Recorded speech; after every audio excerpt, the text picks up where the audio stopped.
Hi friends, అందరికీ నమస్కారం. ఎలా ఉన్నారు? నేనైతే చాలా బాగున్నాను. మీరందరూ కూడా బాగుండాలని మనస్ఫూర్తిగా కోరుకుంటున్నాను. ఫ్రెండ్స్, యాక్చువల్లీ నా ప్రాణం నీకోసం స్టోరీ మళ్ళీ ఈరోజు గ్యాప్ వచ్చింది. ఎందుకంటే రైటర్ గారి ఇంట్లో ఏదో ఫంక్షన్ అంట. నిన్న స్టోరీ పంపించలేదు. ఈరోజు పంపించడానికి ట్రై చేస్తా అన్నారు. నేను మెసేజ్ చేసినా కానీ ఇంతవరకు రెస్పాన్స్ అయితే ఇవ్వలేదు నాకు. సో అందువల్ల నేను ప్రేమే ఒక మాయ స్టోరీ అప్డేట్ చేస్తున్నాను. సో మీరందరూ తప్పకుండా అర్థం చేసుకుంటారని నేను ఆశిస్తున్నాను. యాక్చువల్లీ నాకే ఏదోలా ఉంది. రెగ్యులర్‌గా అప్డేట్స్ ఇచ్చే నేను, ఇలా అవ్వటం వల్ల అప్డేట్స్ ఇవ్వలేకపోతున్నానే అని. ఇర్రెగ్యులారిటీ వచ్చేస్తుంది కదా! అది నాకు కొంచెం ఇబ్బందిగా అనిపిస్తుంది. మీకు కూడా నా మీద కోపం వచ్చేస్తున్నట్టుంది. ఎప్పుడు ఏదో ఒక రీజన్ చెప్తుంటారు. స్టోరీ మధ్యలో మిస్ చేస్తుంటారు అని చెప్పి. So please try to understand. ఇక మీదట రెగ్యులర్‌గా ఇవ్వటానికి ట్రై చేస్తాను. కంప్లీటెడ్ స్టోరీసే తీసుకోవటానికి ట్రై చేస్తాను. ఓకేనా? Please, please try to understand. మరిక ఈరోజు స్టోరీలోకి వెళ్దాం. మరి ఈరోజు కథ 'ప్రేమే ఒక మాయ' ఎపిసోడ్ నంబర్ 16. మరి ఈ స్టోరీ మీకు నచ్చితే తప్పకుండా లైక్ చేసి మన ఛానల్‌ని సబ్స్క్రైబ్ చేసుకోండి. ఇక లేట్ చేయకుండా స్టోరీలోకి వెళ్దాం. అసలు జరిగిందేంటో మొత్తం వివరంగా చెప్పాడు సాత్విక్ అందరికీ. సాత్విక్, ఎంత భరించావురా? ఎన్ని బాధలు పడ్డావు? అసలు రీతు, ప్రియ, నువ్వు, పూజ, ప్రసన్న ఇలా అందరి బాధలకి, కష్టాలకి అసలు కారణం నేను. నేనే వాడిని ముందు నుండి పద్ధతిగా పెంచుంటే మీకందరికీ ఈ సమస్యలు వచ్చేవే కావు. వాడు మొండిగా ఉన్నాడని, ఒక్కడే ఉన్నాడని, వాడికి కష్టం అంటే ఏంటో తెలియకూడదు అని, లోకానికి వాడి గురించి చెప్పలేను కదా అని, వాడు కోరింది వాడి కాళ్ళ దగ్గర చేర్చి అన్నీ ఇచ్చాను అని అనుకున్నాను. కానీ వాడి మనసు ఎంత పాతాళానికి పడిపోయిందో అంచనా వేయలేకపోయాను. అర్థం చేసుకోలేకపోయాను. వాడు తప్పు చేసిన మొదటిసారే వాడికి అర్థమయ్యేలా చెప్పుంటే బహుశా వాడు కూడా మంచిగానే బ్రతికేవాడేమో. నేను అలా చేయలేదు. వాడిని ప్రపంచానికి నా కొడుకుగా పరిచయం లేకపోయాను అని బాధపడ్డాను. ఆ బాధని కప్పిపుచ్చుకోవటానికి వెనక ముందు చూడకుండా వాడు కోరింది ఇచ్చి మంచి చెడు విచక్షణ బంధాలు బాధ్యతలు మర్చిపోయి వాడు రాక్షసంగా తయారు కావటానికి ఒక రకంగా నేనే కారణమయ్యానేమో. ఆ విధంగా చూస్తే వాడు చేసిన అన్ని తప్పులకి, మీరంతా పడ్డ కష్టాలకి బాధ్యుణ్ణి నేనే. దయచేసి చిన్నవాళ్ళైనా మీరంతా పెద్ద మనసు చేసుకొని నన్ను క్షమించండి అని అడిగారు ప్రశాంత్ గారు బాధగా. అవే మాటలు నాన్న. మీరు మమ్మల్ని అందరినీ ఎప్పుడూ ఒకేలానే చూశారు. వాడు అలాంటి వాడైతే మీరు చెప్పినా కూడా వింటాడా ఏమైనా? ఈ లోకంలో ఎంతమంది మంచి తల్లిదండ్రులకి ప్రతీక్ లాంటి దుర్మార్గుడు పుడుతూనే ఉంటారు. మరి అలాంటి తల్లిదండ్రులంతా చెడ్డవాళ్ళు కాదు కదా. చెట్టులోని ప్రతి కాయ ఒకేలా ఉండదు కదా నాన్న. మంచి చెడు అనేది మన బ్రతుకులో ఉంటుంది. ఇందులో మీ తప్పేం లేదు. ఇంకెప్పుడు మీరు పొరపాటున కూడా ఇలా అనుకోవద్దు అంటాడు రిత్విక్. అవును నాన్న, రిత్విక్ చెప్పేది నిజం. ప్రతీకే కాదు, మీరు కూడా మాకు తండ్రి. మేం వాడిలా లేం కదా. ఇంకెప్పుడు అలా అనుకొని మీరు బాధపడి మమ్మల్ని బాధ పెట్టకండి అని అంటాడు సాత్విక్.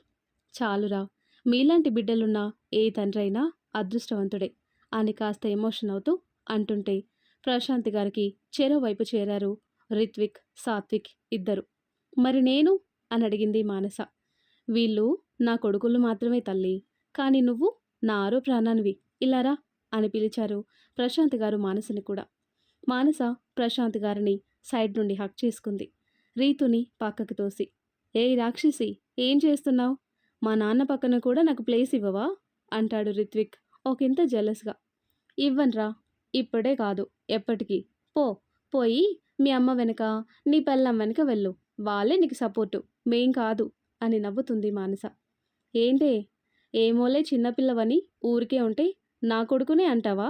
నీ పని చెప్తా ఉండు అని చుట్టూ చూసి అక్కడ పడి ఉన్న చెట్టు కర్ర ముక్క తీసుకొని వెంటపడ్డారు ప్రసన్న గారు మానసని కొట్టడానికి వస్తున్నట్టు. అది చూసి నవ్వుతుంది ప్రియ. నవ్వుతున్న ప్రియాని చూసి తనకి దగ్గరగా వచ్చి, నీ మొగుడిని పట్టుకొని ఆ రాక్షసి ఏదేదో అంటుంటే సపోర్ట్కి రాకుండా నవ్వుతున్నావు. కనీసం మా అమ్మకి హెల్ప్ అయినా చెయ్యి అని అంటాడు రిత్విక్. అయ్యయ్యో, అలా ఒక పని చేసేటప్పుడు మధ్యలో డిస్టర్బ్ చేయకూడదు, మహా పాపం అని నవ్వుతుంది ప్రియ. అమ్మ ప్రియా, నాకే కౌంటర్ వేస్తావా? నీ సంగతి ఇప్పుడు కాదు, ఇంటికి వెళ్ళాక చెప్తాను అని గుసగుసగా అంటాడు రిత్విక్, ప్రియాకి మాత్రమే వినపడేలా. అంతలోనే ఒక అతను వీళ్ళ దగ్గరకొచ్చి, సాత్విక్ బాబు, పెద్దాయన పిలుస్తున్నాడు అందరినీ అని చెప్పి వెళ్ళిపోయాడు. సాత్విక్‌తో పాటు అందరూ లోపలికి వెళ్లారు. ఆ రూమ్‌లోనే పూజ ఉంది. స్పృహలో లేదు. అందరూ పూజ దగ్గరికి వెళ్లారు. ప్రియ పూజని చూసి తన చేతులు పట్టుకొని అలాగే చూస్తూ ఉంది. మళ్ళీ చూడలేను అని తను అనుకున్న పూజ కనపడేసరికి ఆనందంతో తన కళ్ళు వర్షిస్తూ ఉంటాయి. Calm down Priya. త్వరలోనే పూజ నార్మల్ అవుతుంది అని ఓదార్పుగా అంటాడు రిత్విక్. పూజ త్వరలోనే నార్మల్ అయ్యి నీతో ఇంతకు ముందులా మాట్లాడుతుంది ప్రియా. బాధపడకు అని అంటుంది మానస. అవును. పూజ చాలా త్వరగా కోలుకుంటుంది. ఎలాంటి డౌట్ లేదందులో అని సాత్విక్ మీ జీవితాల్లో ఉన్న రాక్షసుడు అంతమయ్యాడు. మీ వాళ్ళు నిన్ను చేరారు. ఇకనైనా ఈ వనవాసం వీడి మీ వాళ్ళతో కలిసి సంతోషంగా ఉండు. శుభం భూయాత్ అని అంటారు పెద్దాయన. ఆయనకి రిత్విక్ కుటుంబ సభ్యులంతా కృతజ్ఞతలు చెప్పుకొని అక్కడి నుండి బయలుదేరారు. రిత్విక్ వాళ్ళ ఇంటికి చేరేసరికి విక్కీ ఉన్నాడు హాల్లో కూర్చొని. ఎక్కడికి వెళ్ళావురా అని విక్కీ చేసినవన్నీ సాత్విక్ చెప్పిన మాటలు గుర్తు చేసుకొని ఎప్పుడూ జాలీగా ఎంజాయ్ చేస్తూ ఎక్కడో ఒకచోట తాగి పడిపోతూ ఉంటావని నేను అనుకున్నాను. కానీ మాకు తెలియకుండానే మా చుట్టూ కనిపించకుండా మమ్మల్ని కాపాడుతూ ఉన్నావని తెలుసుకోలేకపోయానురా. Thank you very much Vicky అంటాడు రిత్విక్. ప్రియా కూడా విక్కీ దగ్గరకొచ్చి సాత్విక్ చెప్తే తెలిసింది. నేను అలా పంకజం అమ్మ దగ్గర ఉన్నప్పుడు కూడా నా కోసం మీరున్నారని తెలిసి చాలా సంతోషంగా అనిపించింది. ఎన్నాళ్ళో ఎవరూ లేక ఒక్కదాన్నైపోయానని నాలో నేను చాలా బాధపడ్డాను. కానీ నువ్వు, సాత్విక్ అనుక్షణం నా వెంటే నీడలా ఉన్నారని తెలీదు. ఏమిచ్చి మీ రుణం తీర్చుకోవాలో తెలియటం లేదు అని అంటుంది ప్రియా విక్కీకి దగ్గరగా వచ్చి. ప్రియాని చూస్తూ నీ మనసులో ఆదిత్య ప్లేస్ నాకివ్వు చాలు అంటాడు విక్కీ నవ్వుతూ. ప్రియా కూడా అవును, విక్కీనే నాకు ఇక మీదట ఆది. అవును, ఆది పూర్తి పేరేంటో తెలుసా మీకు? విక్రమాదిత్య అని చెప్తుంది ప్రియా. విక్కీ అలానే చూస్తుంటే రిత్విక్ వీడి ఫుల్ నేమ్ కూడా విక్రమాదిత్యనే. వాట్ ఏ కోఇన్సిడెంట్ అని నవ్వుతాడు రిత్విక్. అందరూ నవ్వుతుంటే విక్కీ బయటికి వెళ్ళి ఒకరిని లోపలికి తీసుకువచ్చాడు. ఎవరు అని అందరూ అనుకుంటే మాధవి లోపలికి రా అని పిలిచారు ప్రశాంత్ గారు. ఆవిడని చూడగానే అందరూ ఒకంత మౌనంగా ఉన్నారు. లోపలికి రా అమ్మా అని సాత్విక్ డోర్ వరకు వెళ్ళి పిలుచుకొచ్చాడు. అందరూ సోఫాలో కూర్చున్నారు. మాధవి గారు కూర్చున్న తర్వాత కాసేపటి నిశ్శబ్దం తర్వాత మాధవి గారే మాట్లాడుతూ ముందు మీ అందరికీ క్షమాపణ చెప్పాలి. వాడి వల్ల మీరంతా చాలా బాధలు పడ్డారు. ముఖ్యంగా సాత్విక్, ప్రియ, పూజ. వాడిని కన్నందుకు, ఇప్పుడు వాడు లేనందుకు వాడి తరపున మీకు క్షమాపణ చెప్తున్నాను. నా వల్లే మీ జీవితాల్లో ఇన్ని బాధలు పడ్డారు. ఆ రోజు నేను ప్రశాంత్ జీవితంలోకి రాకుండా ఉండుంటే అసలు ఈ రాక్షసుడు పుట్టేవాడే కాదు. మీరింత బాధపడేవారే కాదు అని ఇప్పుడు నేను మళ్ళీ మీ జీవితంలోకి వచ్చింది మీకు మనసారా క్షమాపణ చెప్పటానికే. అంతకు మించి నేనేం చేయలేను. జరిగిపోయిన వాటిని నేను మార్చలేను. మీ జీవితాల్లో పోగొట్టుకున్న సంతోషాన్ని తిరిగి తీసుకురాలేను. అందుకే చివరిసారి మీ అందరినీ చూసి నా మనసులో మాట మీకు చెప్పుకొని ఈ మోయలేని భారాన్ని నేను దించుకోవాలనుకున్నాను. అందుకే సాత్విక్ పిలవగానే ఇక్కడికొచ్చాను. ఇక నేను వెళ్ళొస్తా. వీలైతే వాడిని కూడా క్షమించండి.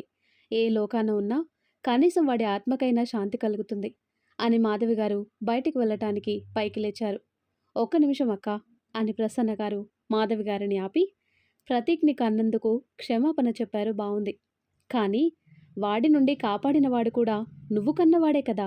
ఒకడి వల్ల బాధపడ్డాం, ఇంకొకడి వల్ల తిరిగి ఇలా అందరం కలిసి సంతోషంగా ఉన్నాం.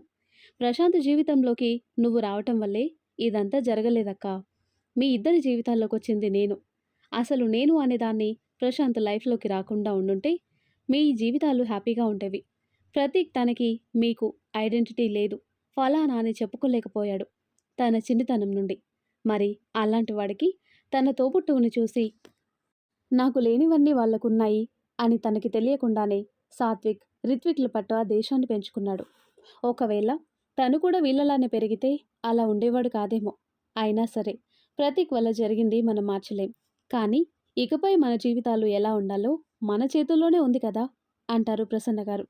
అందరూ ప్రసన్న గారి మాటల్లో ఉద్దేశం అర్థం చేసుకుని అలానే మౌనంగా ఉంటే అందరం కలిసే ఉందాం, ఒకే చోట. నువ్వక్కడ మేమిక్కడ వద్దు. నీ కన్న బిడ్డని నా కోసం త్యాగం చేశావు. అమ్మ అని వాడితో పిలిపించుకునే అదృష్టాన్ని నాకిచ్చావు. ఒక రకంగా నేను అన్నీ చూశాను, అన్ని సంతోషాలు నాకు దక్కాయి. కానీ నీకు మాత్రం ఏ రకంగానూ న్యాయం చేయలేకపోయాము. ఇప్పుడు ప్రతీక్ కూడా లేడు. చిన్నప్పుడు సాత్విక్‌ని నాకిచ్చి, ప్రతీక్‌లోనే సాత్విక్‌ని కూడా చూసుకుంటోనన్న గొప్ప మనసు నీది. ఇప్పుడు వీడిలోనే వాడిని కూడా చూసుకోవాలని నీకుండదా? ఆ మాత్రం కూడా నేను అర్థం చేసుకోలేనా అక్కా? ప్లీజ్ నా మాట కాదనకు. ఇక్కడే ఉండు అని అడిగారు ప్రసన్న గారు. మాధవి, ఇన్నాళ్లుగా నీకు నేను చాలా అన్యాయం చేశాను. ఇకపై కూడా అలానే అన్యాయం జరగకూడదు అని ప్రసన్న చెప్పింది ఇక్కడే ఉండమని. కనీసం నువ్వు ఇక్కడే ఉంటే నాకు మనశ్శాంతిగా అయినా ఉంటుంది అంటారు ప్రశాంత్ గారు. సాత్విక్ మాధవి గారి దగ్గరకొచ్చి, ఉండమ్మా కాదనకు ప్లీజ్ అని అడిగాడు. రిత్విక్ అయితే, అమ్మా నీకు వీడే కాదు, నేను కూడా కొడుకునే, నీకిద్దరు కొడుకులున్నారు, చూడు ఇలారా అని ప్రియని పిలుస్తూ, తను నా భార్య ప్రియ, నీ కోడలు, మాకు పెళ్ళైతే జరిగిపోయింది, కానీ సాత్విక్ పూజల పెళ్లి చేయాలి. నువ్వే ముందుండి నీ చేతుల మీదుగా వాళ్ళ పెళ్లి చేయాలి, ఉండమ్మా మాతో పాటే అని అడిగాడు రిత్విక్. చాలా సంతోషంగా ఉంది నాకు మీ అందరి అభిమానం చూస్తుంటే. నిజంగానే నాకిప్పుడు కూడా ఇద్దరు బిడ్డలున్నారు అని సాత్విక్ రిత్విక్లని తనకి చెరువు వైపు చూస్తూ ఆనందంగా అంటారు మాధవి గారు. అలా అందరినీ చూసి హ్యాపీగా ఉన్నారు జయ, వినోద్ గారులు కూడా. అదే రోజు సాయంత్రం రిత్విక్ ప్రియాలని చూడటానికొచ్చారు శారదమ్మ గారు, పంకజం. వీళ్ళ గురించి అందరికీ తెలుసు కనుక పెద్ద పరిచయాలు లేకుండానే కలిసిపోయారందరూ వాళ్ళతో. పంకజం ప్రసన్న గారి దగ్గరకొచ్చి, అమ్మా ప్రియ నా దగ్గర కొన్నాళ్ళుంది, అది మీకు కూడా తెలుసు. తన మనసు బంగారం, మనిషి బంగారం. నా దగ్గర ఉన్నది అన్న ఒక్క మాటే కానీ తన మీద ఎప్పుడూ ఆ పాడు నీడ పడలేదు అని ఇంకెలా చెప్పాలో అర్థం కాక, అలానే ఉంటే మీరేం చెప్పదలుచుకున్నారో నాకు అర్థమైంది. నేనెప్పుడూ ప్రియ గురించి అలా ఆలోచించలేదు. నేను కాదు, ఇంట్లో ఎవ్వరు కూడా ప్రియ గురించి అక్కడ ఉందని ఎవ్వరూ తప్పుగా అనుకోరు. మీరేం భయపడకండి. మనిషి కంటే మనసు చాలా ముఖ్యం. ప్రియ మనసు స్వచ్ఛమైంది. మీరు ప్రియ గురించి ఎలాంటి దిగులు పెట్టుకోకండి. నేను ప్రియాని నా బిడ్డలతో సమానంగా చూసుకుంటాను అని పంకజం మనసులో ఉన్న సందేహాలని తుడిచేస్తూ అంటారు ప్రసన్న గారు. ప్రసన్న గారి మాటలు విన్న పంకజం ఎంతో సంతోషించింది. మీరు మీ కూతురు లేకుంటే తనసలు ప్రాణాలతో ఉండేదాన్ని కాదు అని చెప్పింది ప్రియ. ఎంత మంచితనం ఉందమ్మా మీలో అని అంటారు ప్రసన్న గారు శారదమ్మ గారితో మాట్లాడుతూ. అలా అనటం మీ గొప్పతనం. మేం చేసింది సాయం మాత్రమే. కాని ప్రియానే పోరాడింది పరిస్థితులకి ఎదురెళ్ళి తన బ్రతుకు బాగు చేసుకోవటానికి. మేం కేవలం ఒక ఆసరాగా ఉన్నామంతే. కనీసం ఇన్నాళ్ళకైనా మీ నీడకి తన ఇంటికి చేరింది నా మనవరాలు. సంతోషమమ్మా. ఏదైనా తెలిసి తెలియక పొరపాటు చేస్తే తనకి చెప్పమ్మా, సరిదిద్దుకుంటుంది అని పుట్టింటి వాళ్ళు అప్పచెప్పినట్టు ప్రియ గురించి ప్రసన్న గారికి చెప్పారు శారదమ్మ గారు. ప్రియ, పంకజం శారదమ్మ గారి పక్కనే కూర్చొని, చూడమ్మా ఇది మా ఇల్లు, నా భర్త దగ్గరికి చేరాను, మా అత్తగారు, మామగారు అని మాధవి, ప్రసన్న, ప్రశాంత్ గార్ల వైపు చూపిస్తూ, తను నా తోబుట్టువు, పూజలాగా అని మానసని చూపిస్తుంది. మానస నవ్వుతూ చూస్తుంది ప్రియ వైపు. ఇదంతా నా కుటుంబం. నేనిప్పుడు ఎవ్వరూ లేని అనాథని కాను. నాకు కుటుంబం ఉంది. వీళ్ళంతా నా వల్లే అని ఆనందంగా జీరబోయిన గొంతుతో చెప్తుంది ప్రియ. ఊరుకో ప్రియా, నీ జీవితంలో కన్నీళ్ళిక లేవు. నీ భర్తతో కలిసి సంతోషంగా ఉండు అని దీవించి, ఇక మేము బయలుదేరతాం అని అందరి దగ్గర సెలవు తీసుకుని వెళ్ళిపోయారు పంకజం, శారదమ్మ గారు. వెళ్తున్న వాళ్ళిద్దరినీ చూస్తూ కంటి నిండా నీటితో వారికి నమస్కరించింది ప్రియ. ప్రియ దృష్టిలో పంకజం కన్నతల్లి కంటే ఎక్కువ. వెళ్లే ముందు కూడా చెప్పింది ప్రియ వాళ్ళిద్దరికీ, మీరు అప్పుడప్పుడు ఇక్కడికి రావాలి నన్ను చూడటానికి అని. ప్రియతో పాటు రిత్విక్ కూడా చెప్పాడు, మీకంటే ఆత్మబంధువులు మాకెవ్వరూ లేరు, మీరు మా కుటుంబంలోని భాగమే అని. ఆ మాటకే చాలా సంతోషపడ్డారు పంకజం, శారదమ్మ గారు. శారదమ్మ వాళ్ళు వెళ్ళాక అందరూ రెస్ట్ తీసుకోవటానికి ఎవరి రూమ్కి వాళ్ళు వెళ్తారు. సాత్విక్ పూజని తీసుకెళ్లి బెడ్పై పడుకోబెట్టి తన పక్కనే కూర్చుని, పూజ చూడు, ఇది మన రూమ్. ఇప్పుడు మనం మన ఇంట్లో ఉన్నాం పూజ, మన రూమ్లో, నా బెడ్ పైన. నువ్వెప్పుడూ అంటుంటావు కదా, మనిద్దరం ఒకే ఇంట్లో ఉండే టైమో ఎప్పుడొస్తుందో అని. ఇప్పుడు ఒకే ఇంట్లో ఒకే రూమ్లో ఉన్నాం పూజ. నువ్వు త్వరగా కళ్ళు తెరిచి చూడు, ప్రియా కూడా వచ్చేసింది ఈ ఇంటికి కోడలిగా, నీకు తోటి కోడలిగా. నువ్వు త్వరగా కోలుకుంటే ప్రియతో మాట్లాడొచ్చు. తను నిన్ను చూసి చాలా బాధపడుతుంది, నీతో మాట్లాడటం కోసం ఎదురు చూస్తుంది అని పూజ నుదుటిపై ప్రేమగా ముద్దు పెట్టి, love you Pooja, love you so much అని తన పక్కనే కూర్చున్నాడు పూజాని చూస్తూ. ఆ తర్వాత రూమ్లోకి వెళ్ళిన రిత్విక్ ప్రియా డల్గా ఉండటం చూసి రిత్విక్ తన దగ్గరికి వచ్చి, ప్రియా ఎందుకా కన్నీరు, ఎక్కడికి వెళ్తున్నారు వాళ్ళు, మళ్ళీ వస్తారులే అది కాదు మియా. నాకు పుట్టింటి వాళ్ళు ఎవరో తెలియకపోయినా పంకజమమ్మ, బామ్మగారు నన్ను చాలా బాగా చూసుకున్నారు. వాళ్ళు లేకపోతే నేనేమైపోయేదాన్నో కూడా ఊహించలేను. ఇప్పుడు నాకు పుట్టిల్లు అంటే అది పంకజమమ్మ ఇల్లే అంటుంది. "హ్మ్. అలాగే. ఇప్పుడు ఆ ట్యాప్ కట్టేయ్. నీ కంట్లో ఇంకెప్పుడు కన్నీరు నేను చూడకూడదు" అని ప్రేమగా ప్రియాని దగ్గరికి తీసుకుని తన నుదుటిన చిరు ముద్దిచ్చి తన బొటనవేలితో ప్రియ కన్నీరు తుడుస్తాడు. ప్రియ సంతోషంతో రిత్విక్‌ని గట్టిగా హత్తుకుంటుంది. "థ్యాంక్ యూ మియా. నువ్వు నా లైఫ్‌లోకి వచ్చినందుకు, నాకింత మంచి ఫ్యామిలీ ఇచ్చినందుకు" అని చెప్పి రిత్విక్ పెదాలపై అంటీ అంటనట్టు ముద్దు పెడుతుంది. "ఏయ్! ఇలాగేనా ముద్దు పెట్టేది?" అంటాడు రిత్విక్. "హా! నాకిలాగే వచ్చు" అని సిగ్గుపడుతుంది ప్రియ. "అబ్బా ప్రియా! నువ్వు సిగ్గుపడుతుంటే ఎంత బావుంటావో తెలుసా" అని ప్రియాని తన కౌగిలిలో బంధించి తన కళ్ళలోకి చూస్తూ ఒక్కసారిగా పెదవులందుకుంటాడు. ప్రియ కూడా సంతోషంగా తన మియా పెట్టే ముద్దుని ఆస్వాదిస్తుంది. మొదట్లో నార్మల్గా స్టార్ట్ చేసిన రిత్విక్ తన ముద్దులోని గాఢతని పెంచుతుంటే ప్రియాకి రిత్విక్లో కలిగే అలజడి అర్థమవుతుంది. ప్రియ ఇంకా గట్టిగా హత్తుకుంటుంది రిత్విక్ని. రిత్విక్ వెంటనే ప్రియాని బెడ్పైకి చేర్చి తన చేతులతో ప్రియ ఒంటిని తడుముతూ ముద్దులు పెడుతూ ప్రియ అణువణువుని తన పెదాలతో స్పృశిస్తూ మీసాలతో గిలిగింతలు పెడుతూ ప్రియ నడుం దగ్గరగా వచ్చి తన నడుముపై ఉన్న చీరని తప్పించి లోతుగా ఉన్న నాభిపై పెదాలతో గిలిగింతలు పెడుతుంటే ప్రియ రిత్విక్ మొహాన్ని పొట్టపై గట్టిగా అదిమి పట్టుకుంటుంది. అదే ప్రియ అంగీకారంగా భావించి ప్రియాని పూర్తిగా అల్లుకుపోయాడు రిత్విక్. మరుసటి రోజు ప్రసన్న గారు అందరికంటే ముందుగానే లేచి స్నానం చేసి దేవుడి గది శుభ్రం చేసి వంటింట్లోకి వెళ్ళి చక్కెర పొంగలి చేసి దేవుడికి నైవేద్యం పెట్టి, "భగవంతుడా, లేడు అనుకున్న నా కొడుకు ఇంటికి చేరాడు. నాకెంతో సంతోషంగా ఉంది. ఇకపై ఎటువంటి ఇబ్బందులు లేకుండా అందరం సంతోషంగా ఉండేలా చూడు స్వామి" అని ప్రార్థిస్తుంది.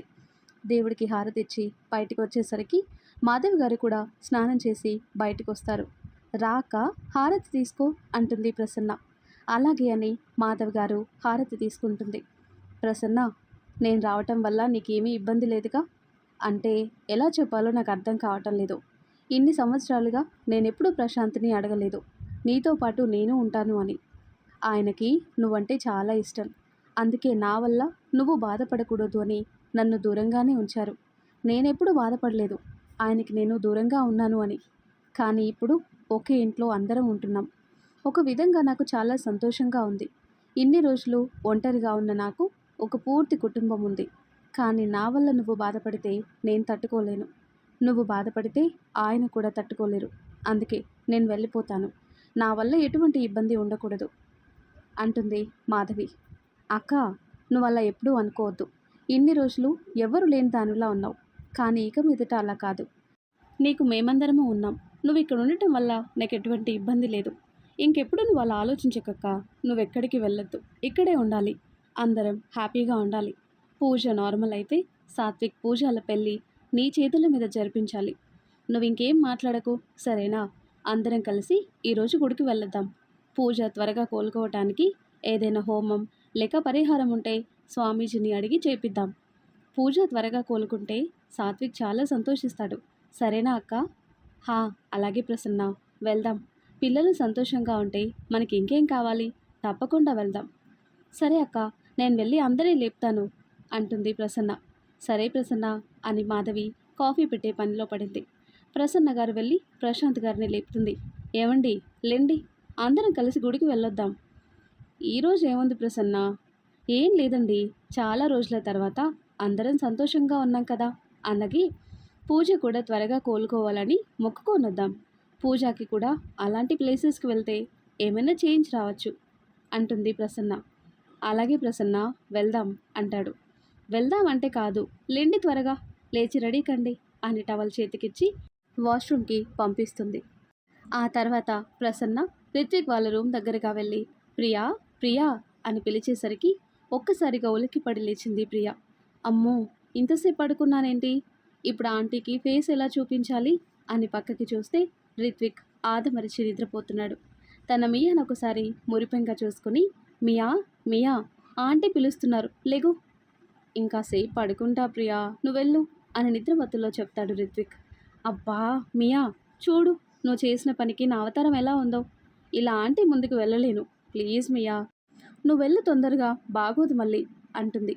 "హ్మ్" అని లేచి వెళ్ళి డోర్ తీసి "హా అమ్మా" అంటాడు. ఏరా, తలుపు తీయటానికి ఇంతసేపా? ప్రియా ఏది? ప్రియానా? ప్రియా స్నానం చేస్తుంది, స్నానం అంటాడు.